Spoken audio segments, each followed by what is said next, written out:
While those folk are stepping out, let's take our Bibles, let's head to Revelation 11, as we're going to continue a study and right into Revelation 12.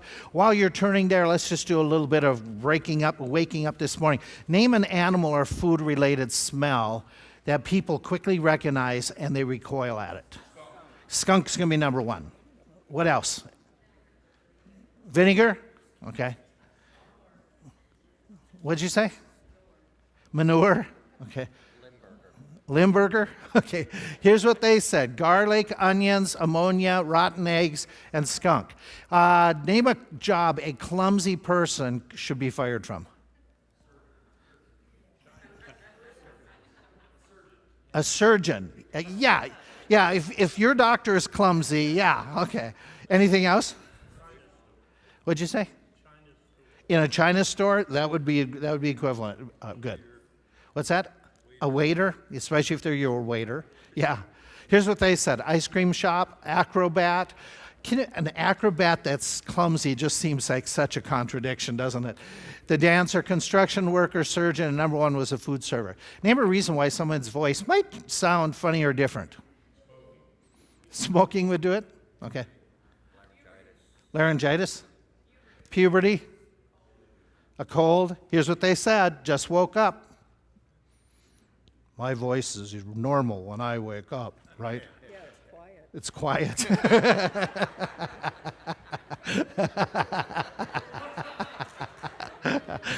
There's an accent, they're drunk, they're puberty, helium, illness.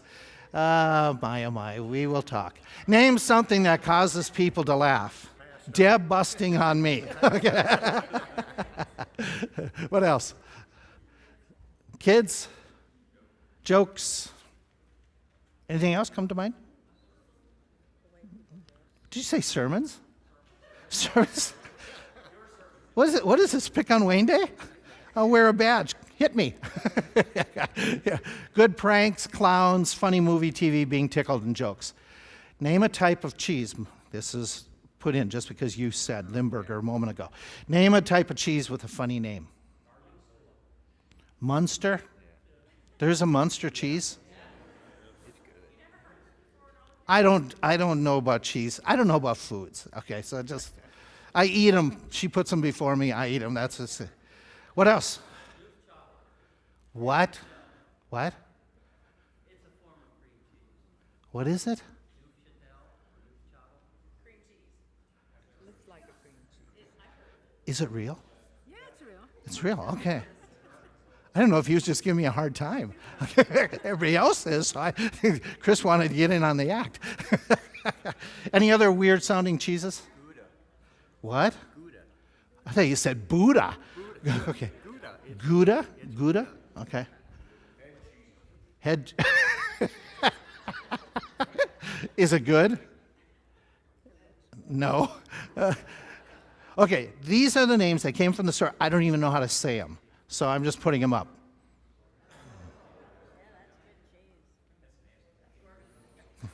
She just said, that is so good. You just piped up, that is so nasty.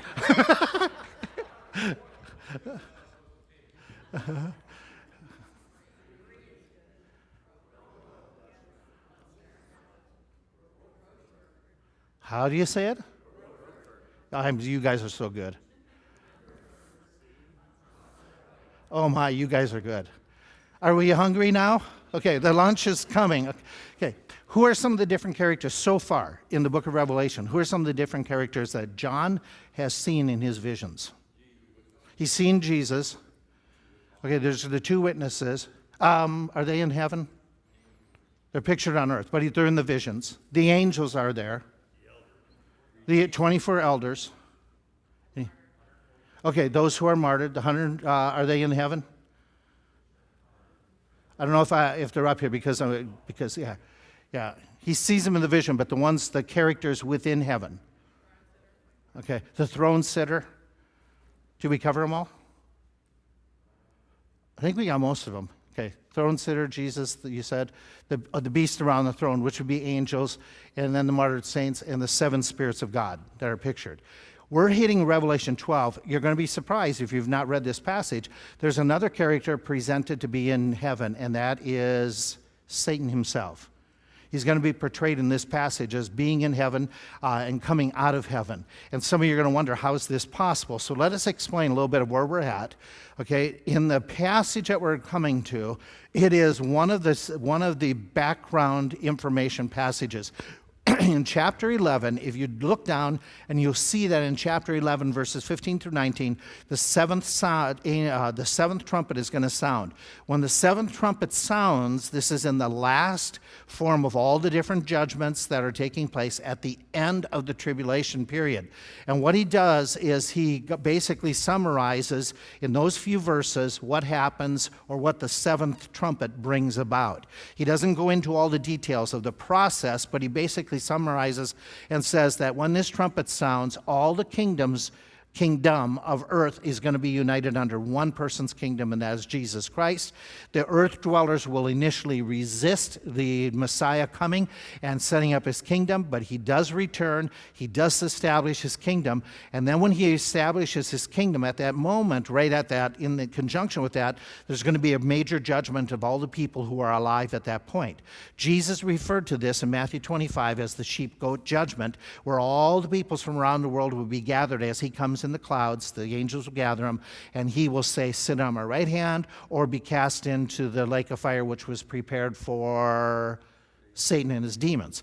And so John in chapter 11 summarizes that, brings us to the completion or the totality of the seventh trumpet. Then he's going to pick up in chapter 15 and put in a lot more details that coincide.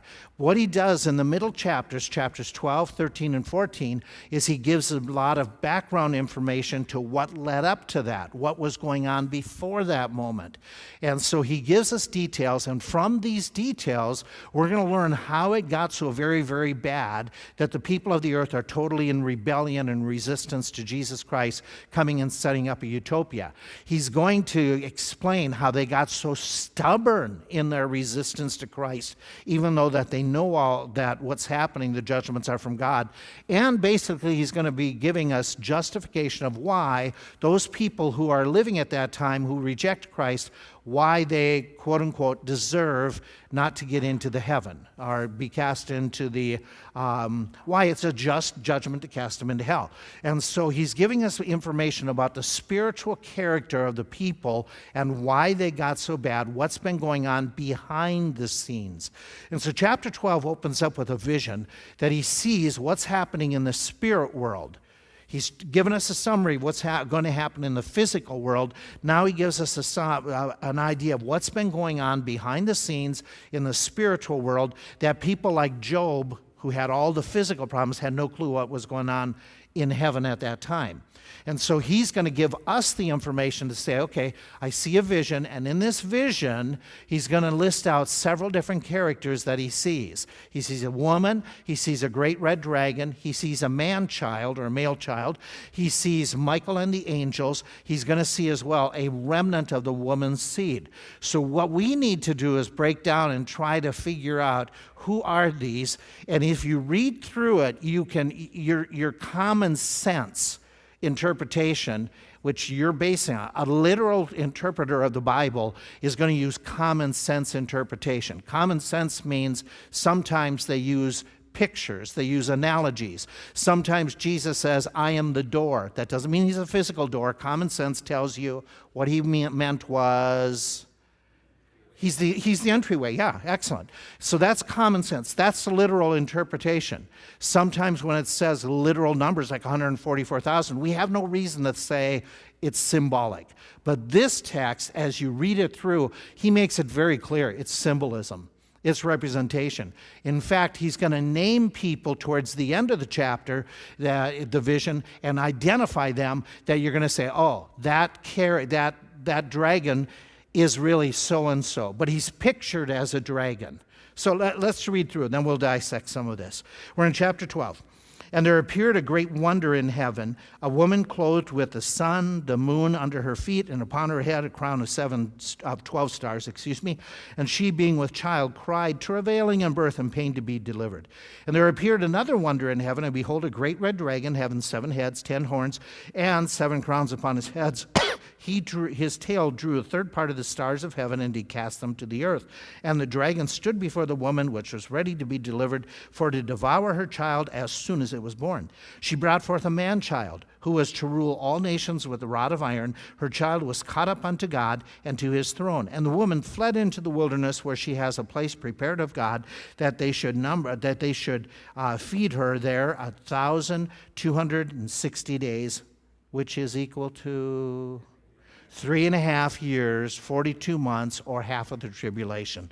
Numbers, again, all these numbers, there's no reason to think them symbolic, because they all coincide with what we read in chapter 11, was 42 months, which is, again, 1,260 days, or 3.5 years.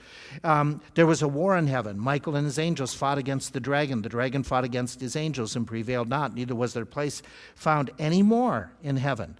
And the great dragon was cast out, that old serpent called devil, Satan, which deceives the whole world. He was cast into the earth, and his angels were cast out with him. I heard a loud voice saying in heaven, "Now is come salvation and strength and kingdom of our God and the power of his Christ. For the accuser of our brethren is cast down, which accused them before our God day and night. And they overcame him by the blood of the Lamb and by the word of their testimony, and they loved not their lives unto the death. Therefore rejoice, ye heavens, and ye that dwell in them. Woe to the inhabitants of the earth and of the sea, for the devil is come down unto you, having great wrath, because he knows he has but a short time.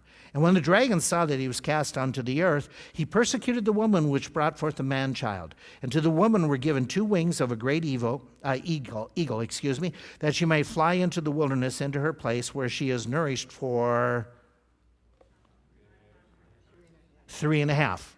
A time, 1, times 2, and then half a time, 3.5, which again, all this fits together, from the face of the serpent. And the serpent cast out of his mouth water as a flood after the woman, that he might cause her to be carried away of the flood.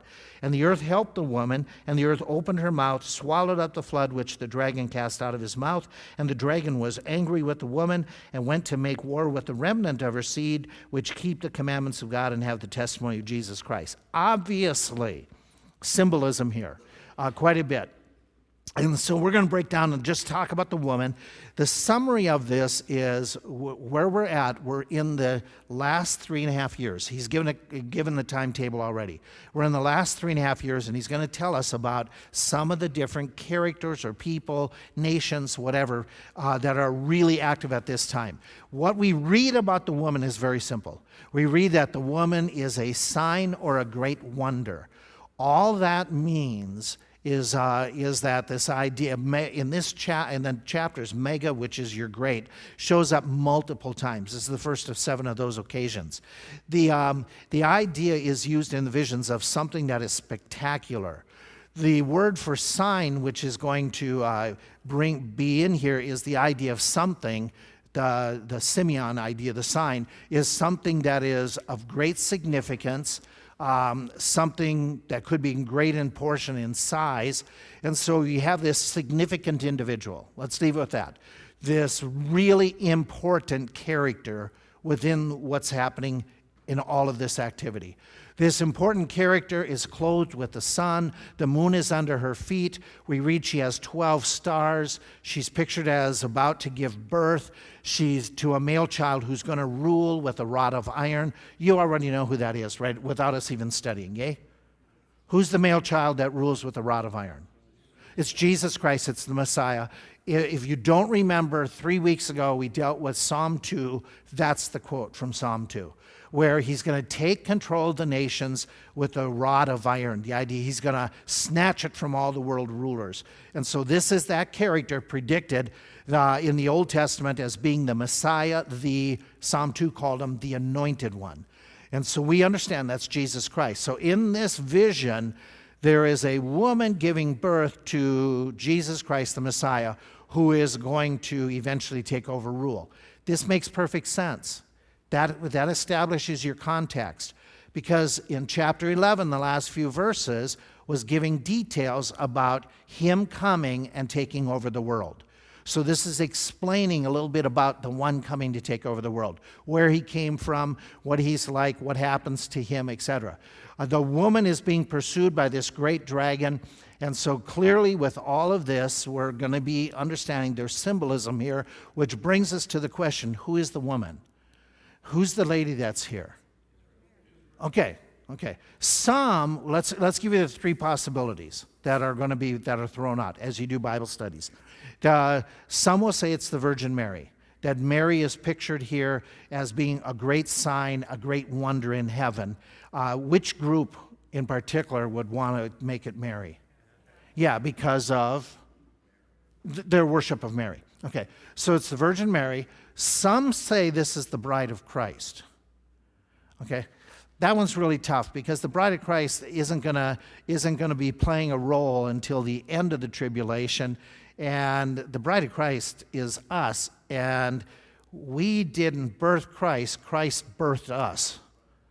Okay, so that seems to be a contradiction. The one that most of you piped up is you said it was the nation of Israel, which I agree 100% with you. That this is a picture of the nation of Israel. And you might pause and say, well, why would they use this symbolism for Israel? The reason for this is in the context, in chapter 11, if you page back, chapter 11 talked about the temple. Chapter 11 talked about what was going on with the two witnesses who are from what group of people? The Jews. And where are they ministering? In Jerusalem. Okay. And then it gives us that information. And when we go into back into chapter 11, where he talks about, look at verse 13. He talks about the great earthquake. He talks about a third. Who's he referring to? Where is that taking place? Where's the great earthquake? Where are people, a remnant, being spared? It's Jerusalem. It's Jerusalem. So he's talking in context all about the Jewish people and what's happening with them in that time period. And so it follows along that it would make sense. And if you go back in the Old Testament, frequently Israel is referred to as a woman. She is described as a woman, not only any woman, but a woman who was married to or betrothed to Jehovah God. Do you remember how it comes up frequently? She hath played the role of a harlot and committed what sin? Spiritually. What sin did Israel get accused of frequently by the prophets? Adultery. Okay. And so it isn't surprising, and it's very consistent with the Old Testament, that she was frequently symbolized as a woman. In fact, there are several Old Testament passages that even portray her not as just a normal woman, but a woman who was going to bring forth a child, who was pregnant with a child who was the Messiah child. And so this isn't an abnormal, unusual type of a vision or an explanation. It's very consistent with all the Old Testament prophecies. As well, what happens in her appearance, where the sun is brought in, where the moon is brought in, that same type of picture of Israel was used in one of Israel's founding families. Do you remember when? There was a vision given to an individual, and he saw, and this was one of the early patriarchs, when the nation was being developed, and he saw his parents as those two great lights and all the other stars round about. Joseph and his dream that he saw with his parents. And so he saw this when he was a young boy before he ends up in Egypt. He saw all this taking place. And so you have that explanation given back in Genesis, where you have the sun, moon, and the 12 stars. In Genesis, I think it's 37. And so this parallels that prophecy or that vision that Joseph, and remember what happens with the stars and the moon and the elements? In Joseph's dream, what do they all do? They bow down to him. But the representation of that patriarchal family from which the 12 tribes come. So that makes sense. Israel comes through Messiah. That makes perfect sense. That he's Jewish, that Christ was born that way, and so he's born of the nation of Israel. Satan, historically, the dragon in this picture is trying to destroy Israel. Is that true historically in the Old Testament? Multiple times? Just one or two times? Okay, over and over and over again, Satan tried to attack. The sun and moon, they would be, obviously, you would understand them, as being exalted in the sense of the lights, the impact. The 12 crowns, you would understand very quickly, represent the 12 tribes of Israel. So we have this woman. This woman that is clearly a picture of the tribes. The great red dragon is going to try to destroy her, and then he gets evicted out of heaven instead of destroying her. He gets evicted out of heaven, and when he's evicted, he's going to try to persecute her. He's going to come after her. She is given wings and flies into the wilderness, where did Jesus tell the Jews to run when they see the abomination of desolation? Told them to take flight and go into the wilderness, okay? And so they flee into the wilderness where she's going to be nourished and cared for. The dragon tries to destroy her, and once again, she's miraculously protected from the dragon, who at this time is filled with what? Great wrath, because he knows his time is short. And so this pictures that she is protected in a very supernatural, unusual way for a period of 3.5 years. Again, we're talking about the second half of the tribulation after Antichrist in the abomination of desolation has put himself on the throne by sitting in the temple in the Holy of Holies on the Ark of the Covenant, claiming to be God. Those who do not worship him, they're going to be destroyed. And the people that he is definitely after and trying to destroy are the Jews. And so this is a picture of how God is at work doing what? Protecting Israel. Why? They're his chosen people. They're his chosen people. And if they get annihilated, what does that mean? God's inept. God's inept, because he's told them they are going to inherit the kingdom of earth. And so this is that supernatural protection that's provided by God. This is a vision, basically, of a lot of history. If you break it down, just kind of gloss through verses 1, 2, 3, 4, 5. Those are in what place in history are they? When did Satan bring down 1/3 of the angels? When he fell. We're going all the way back to Genesis. Okay, when did he start persecuting the woman? All the way back in her, as she was trying to be organized. I mean, who was behind Pharaoh's, and the Egyptians trying to destroy the? Okay, it would be Satan. So if you kind of break it down, verses 1 through 5 is more historical in this vision, and there's huge gaps of time in here, okay, that are portrayed, that are just stated. Because, I'll give you, for instance, a gap of time.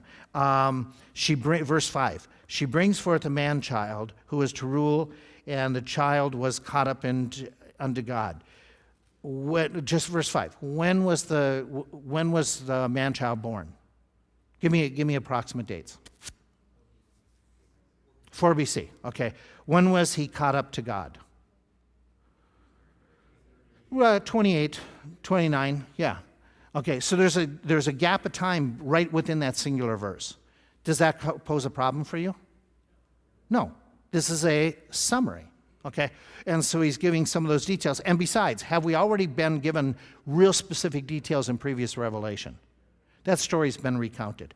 So here he's giving some of what's led up to this and what's going to go on. But he's bringing in all the characters that are very critical in this. The man-child is a critical character in helping to protect the woman from heaven. And so he's given us that detail. So putting it together, the woman represents the nation. The prophecy is picturing, most of it is picturing the second half of the tribulation. That's where it's focusing on. It is telling us that Israel will be supernaturally protected and preserved from what and by whom? which this is an easy one for us, but let's do the details. A great red dragon. So you look at the text, and he's described by the words that we just read. Okay, the words that we put down, we'd say, okay, he's called another wonder in heaven. Okay, another significant character. Don't get caught off by saying wonder means awesome as in description with God. Wonder means something significant, something that is impacting. Does Satan play an impacting role in history? Oh, absolutely. So we get that information. He's powerful. He's unusual. He stands out in a significant role. In this text, he has access into heaven until when? Until he's cast out. Has he been cast out? In the chronology of the story, okay, was Satan cast out of heaven altogether when he fell? No, not according to the chronology of this text. Remember, there's gaps of time, but at the same time, he isn't cast out until sometime after the man-child is caught up into heaven. And so we think and go and say, okay, there's a war in heaven, and he's given us some of this. The woman flees into the wilderness that she should be fed 1,260 days in verse 6. He's putting us into the time frame of the tribulation and at the beginning of that second half of the tribulation. And so he makes it very clear that this woman is being chased by Satan when Satan comes down to earth. And we know, therefore, his casting out of heaven had to be before the beginning of the second half of the tribulation, because she's protected 1,260 days, a time, a times, and a half a time. So sometime before that middle of the tribulation, Satan is cast out. And so the question is, when does this happen? Well, according to what we know, which, come back to it. Let me move on. He's called a great red dragon. Red y'all would picture its color of death, its color of blood, ferocious creature. The word that's used here, it's translated elsewhere, like in the book of Job and back in Genesis. The word for dragon is sea monster in our English. So it's some type of creature. Again, I don't know all the details. Dragon fits as well, some type of lizard character. And he's called the old serpent, so this is his name, his character, the way he's presented. I'm not sure how that all plays out. He has 7 crowns upon his 7 heads. To us right now in the study, that isn't impacting. This will introduce us to other information where down the road in the other chapters, we're going to talk about this idea of this creature who has crowns, power, control. He is going to be involved with other prophecy later on where you have 7 crowns, 7 heads. So I don't think this is equating to a lot of information before. Part of this is giving us information we're going to hang on to for the future. The same with the 10 horns. That's going to be, I think, in reference of his power, his control, be what he does with the future governments, the old governments, and the 10-nation confederacy. So for now, we'll just put it that he is closely tied with human governments, past, present, and future. And we'll explain all that as we get further down the road, which, by the way, then brings in, it totally coincides with chapter 11, verse 15 that we looked at 2 weeks ago, where he says the kingdom of the earth becomes Christ's kingdom, a singular. All of them were under Satan's domination, as pictured here, and we'll develop even further. Historically, the dragon drew down 1/3 of the stars. I think what this is picturing is that stars in the Old Testament were who or what? They were angels, okay? The angels were called stars. In fact, in this text, he makes it very clear when he says in verse 7, the dragon and his angels. And so it's not a stretch for us to say, okay, that 1/3 of the stars were 1/3 of angels. Stars was used of angels in the book of Psalms and elsewhere. So he's responsible for dragging down 1/3 of the angels back in creation days, when sometime before the fall, I don't know when, neither do you, sometime after he was created in the angels and before the fall, Satan rebelled. Isaiah 28, he rebelled No, Isaiah 14, Ezekiel 28, or vice versa. He rebelled, and he and his angels then were given limits. Satan still wasn't cast out of heaven, as we'll see. He's very influential. He's a bad guy. He's opposing God. He and his angels are fighting against Michael and God's angels. So this war and this battle is taking place, which we'll get to in a couple minutes. The great red dragon, you know who it is. It's already stated in the passage. He's given all these different names that are used in other scriptures in here, talking about who he is and how he is so evil. And all those descriptions, they just say to you, what? Good, bad. Okay, your friend? No, your enemy. Okay. Reliable? No, why not? He's a liar. He's a liar. And he's deceiving the world. This is giving information how the people get so bad in the last 3.5 years. Because Satan is even more active in that time than he is in our day today with dealing with people. Far more active, and not only active, but far more aggressive. And you and I go, how can he get more aggressive? Okay, but it will happen. And so what does he do? He's ready to attack the woman and the child. Did that happen historically? Did he, when the man-child was born, did he operate in a way of trying to destroy the man-child? As soon as he was born? Within a short time? Who? When? Herod's slaughter of the innocents. Very good.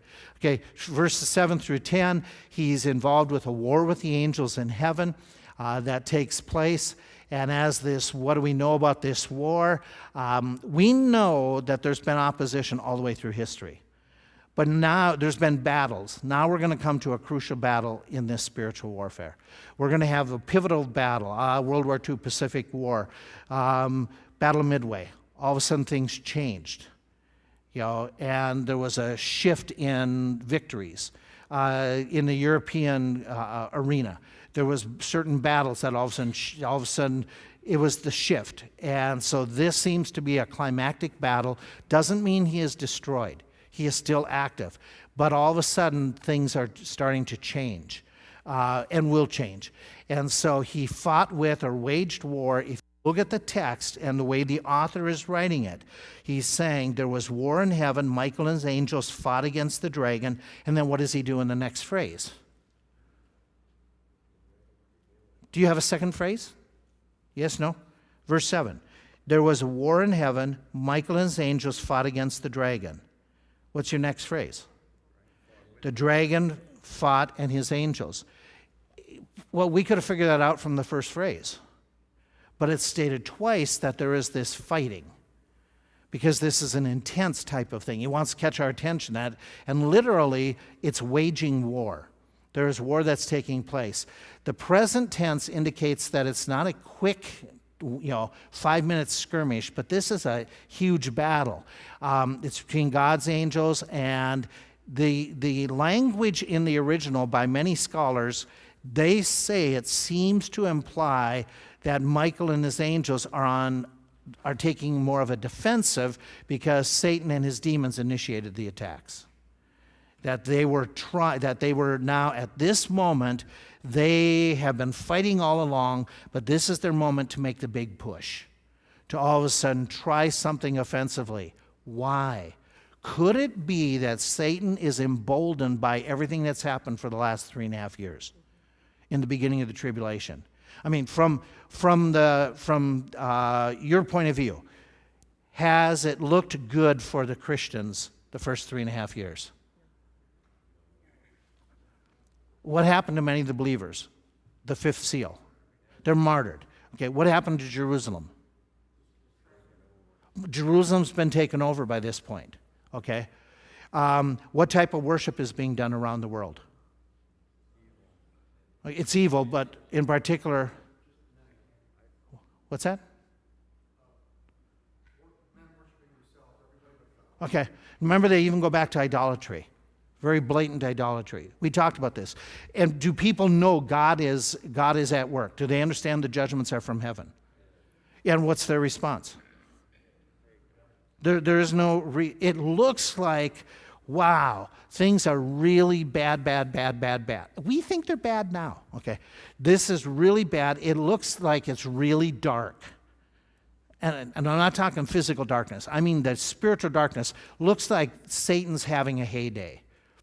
And Satan, does this embolden him? My question, does this embolden him to say, I'm going to go on the offensive? This is my chance, okay? I think that's a strong possibility, I think. And so this is not the first time in the Bible that there was a physical struggle between these spiritual characters. There are times given elsewhere in Scripture that angels, bad and good, had conflicts. Do you remember any times that this happened? Do you remember when? It's in the book of Daniel. You're absolutely right, Ron. Yeah. Okay. Daniel chapter 10. Daniel's been, or 9.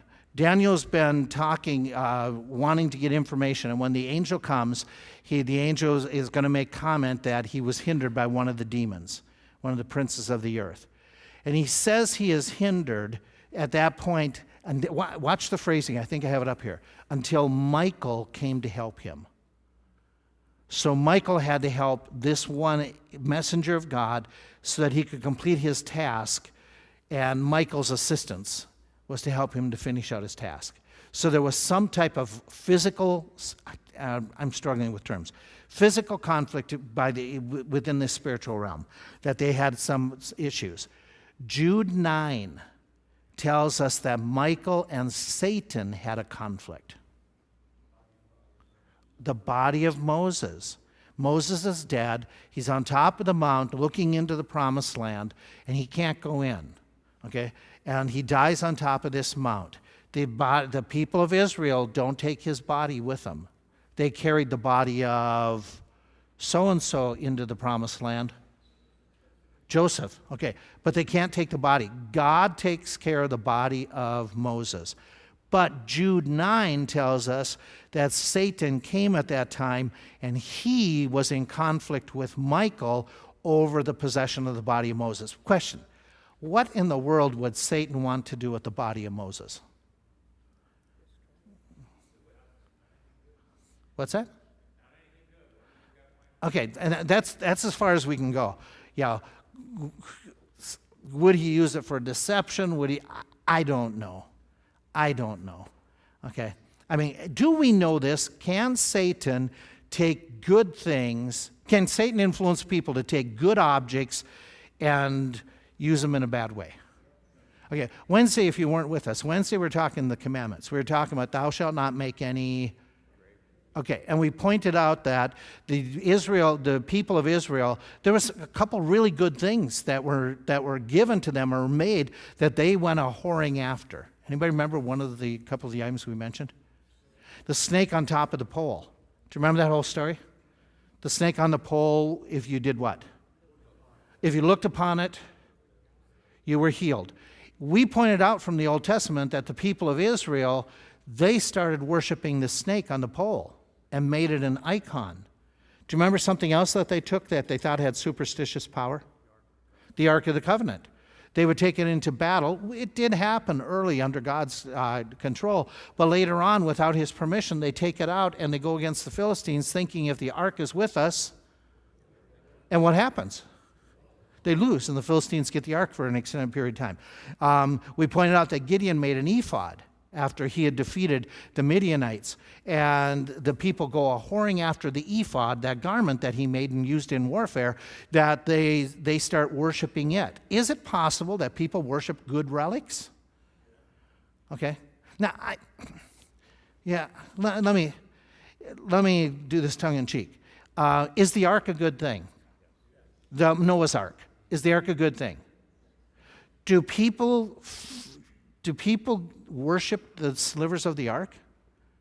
If they got their hands on them, would that happen? I mean, historically, people already have claimed this. Historically, there's enough little slivers of the ark that you could probably make 3 of them, that were passed around. They do that with the cross. Historically, they've gathered splinters of the cross. Was the cross, I'm saying this tongue-in-cheek, does the cross represent to us a good work accomplished? Yes, it does. Okay, but all of a sudden they start worshiping that thing rather than, okay, could it be that Satan was going to do that with the body most? I don't know.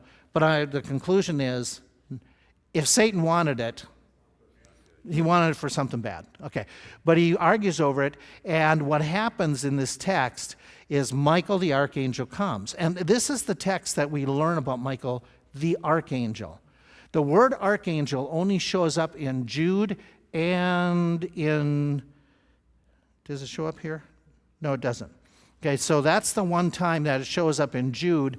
And then the only other time archangel shows up, you'll hear the trump, the voice of the archangel. They're the only two times it shows up in Scripture. Okay, that we have that phrase archangel. And with that in mind, arch means just princely, powerful, somebody, a ruler. So he's an angel of some authority, some position in the classification of the hierarchy of the angelhood. He's there. And by the way, angels did have a hierarchy. Who was the chief angel at the beginning? Satan was the chiefest of all the angels before he rebelled. And so the reason that I'm going to make this statement that it seems like Michael is the guardian angel of Israel is from the book of Daniel, where it says, the great prince which stands for the children of your people. Talking to Daniel would be the Jews. So he has a special inclination to be able to protect. And remember, we made this observation before. Demons and angels can be assigned to different territories or national groups. And so it seems Michael is part of that assignment. And so Michael and his leading God's angels and Satan leading his demons, they clash. It seems like an aggressive attack by Satan to try to overthrow and take over heaven. How long the war lasts, we don't know. We don't know. We know that Satan's beaten by the beginning of the second half of the tribulation. Before the 3.5 years, the times, 42 months, the 1,260 days, he's beaten and he's cast down. It seems to me that it coincides with that midpoint of the tribulation. It seems to me that that would make sense. Because it says that he knows that his time is short, and in this context, his short time would be 3.5 years after ages and ages and ages of being able to work. All of a sudden, he's cast down. And in that context, we have the times, we have the 1,260 days, we have the 42 months in these two chapters. So it seems like at the midpoint of the tribulation, there's this battle. Satan is finally evicted from heaven, and he's defeated. The words are really interesting. I just want to highlight this because you got it all down pat, but it says in verse 8, they prevailed not, Satan. It says in verse 8, no longer any room for them in heaven. It says he was cast down, literally thrown down. It says in verse 9, his angels were cast out. So very emphatically, the author wants us to understand Satan got, he's whooped. He's whooped. Okay, he's beaten. He didn't win. And so all of this is giving us indication. He loses this battle. He's out of heaven. And what's interesting is he still is called the great dragon in one of the texts. Look through and it's almost like a play on words. It's almost tongue-in-cheek saying, the great dragon got beat. You call that, when we say that, sarcasm, right? That we would look and say, for all of his supposed greatness, he got whooped. So Satan then, prior to the battle, here's the rub for us. Prior to the battle, where does Satan have access to? He has access to heaven. Okay? And what does he do in heaven? He accuses the brethren. It's stated very clearly in this text. It's also mentioned as well. We see an illustration in Scripture of him accusing one of the brethren. The book of Job, Job chapter 1. The only reason Job worships you is because,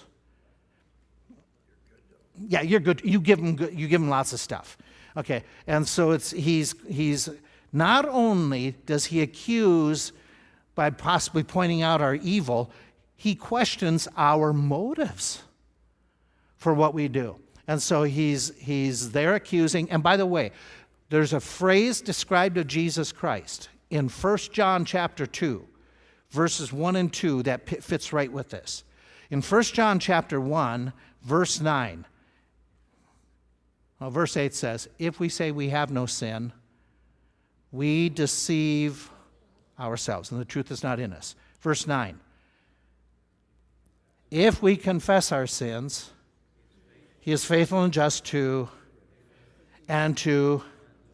okay, then you jump down another verse, and it says in chapter 2, verse 1, we have a blank in heaven, an advocate, one who is our attorney that is defending us. And then it goes on and talks about Jesus Christ. Why is Jesus defending us in heaven? Because we're being accused. Okay, what's that? Yeah, and so Jesus Christ defends us as our great high priest, which is absolutely phenomenal that Jesus does. I don't know about you, I'm glad that Jesus is doing that ministry for me. Because since I've been saved, I've done enough to go back, get taken, my name to be crossed out of the book of life. Maybe you haven't. But I have not lived a 100% pure life in thought, word, deed, action. I've struggled. I think I'm in the majority here. Okay. And so I'm so thankful for the advocacy of Jesus Christ. So after this battle, he's cast down to the earth. Now, has he visited earth? Sure, he's been around on earth. When Jesus was tempted, who tempted him in the wilderness? Okay, so Satan has been, what's this mean he's cast down to the earth? It's not his first visit. What's that? Yeah, he's resigned, or is that the right word? He's limited now to earth. Yeah, okay, so now he can't go to heaven anymore. So if he's going to turn God away from God's people or turn God's people away from God, where's the realm that he can work in?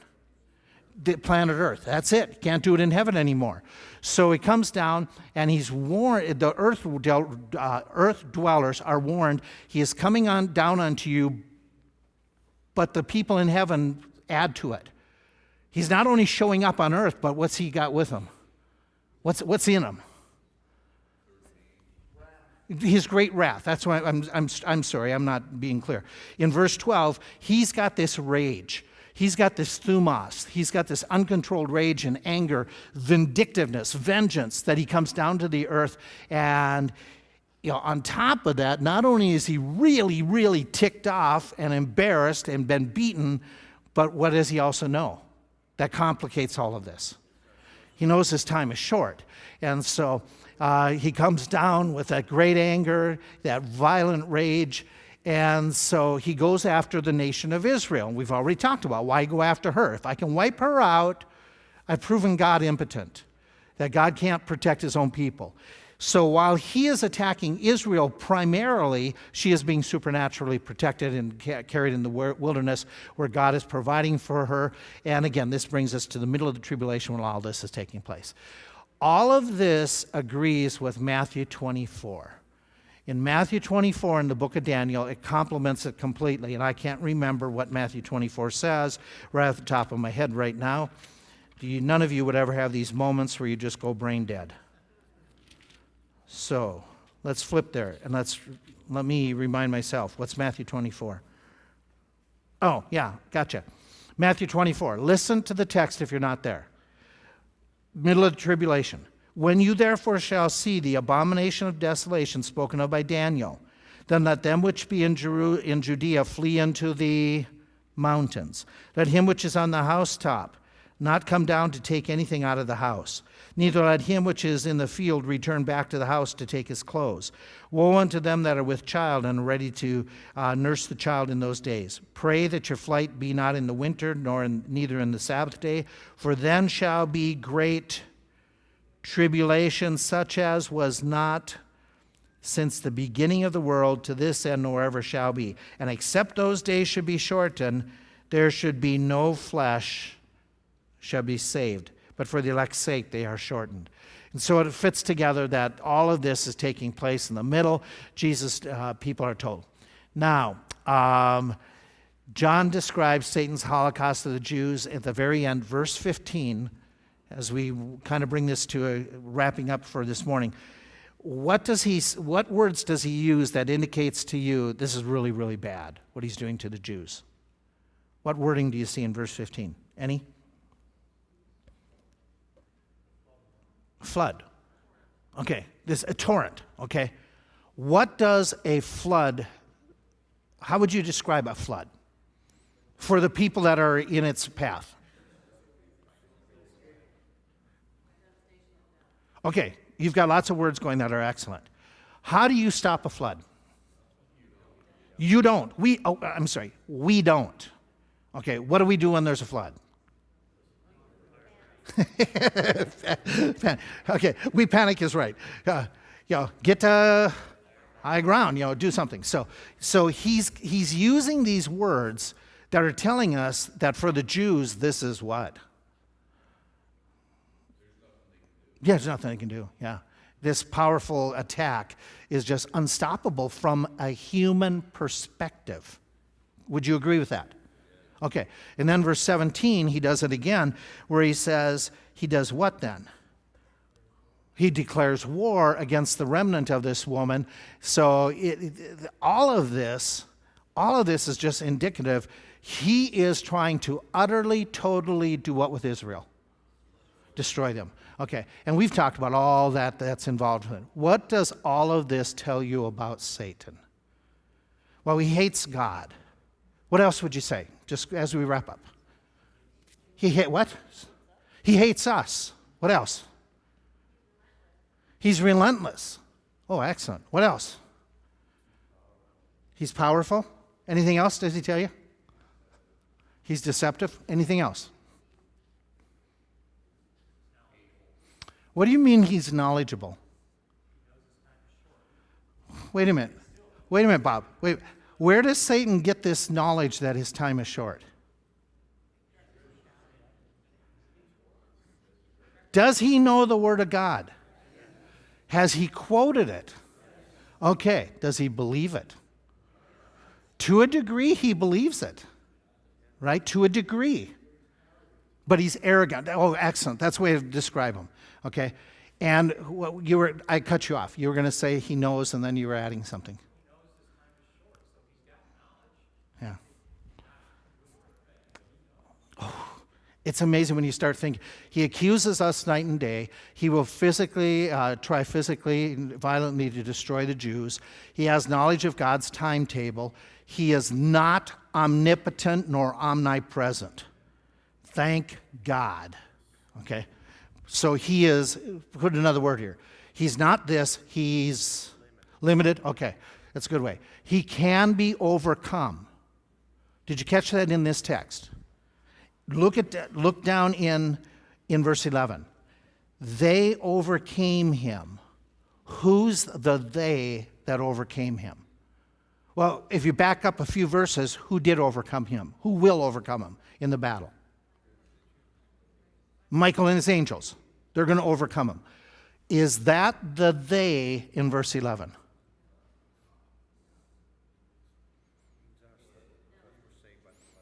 Okay, it's not the angels. Because if you go back to verse 10, he talks about the brethren and us. He uses personal pronouns.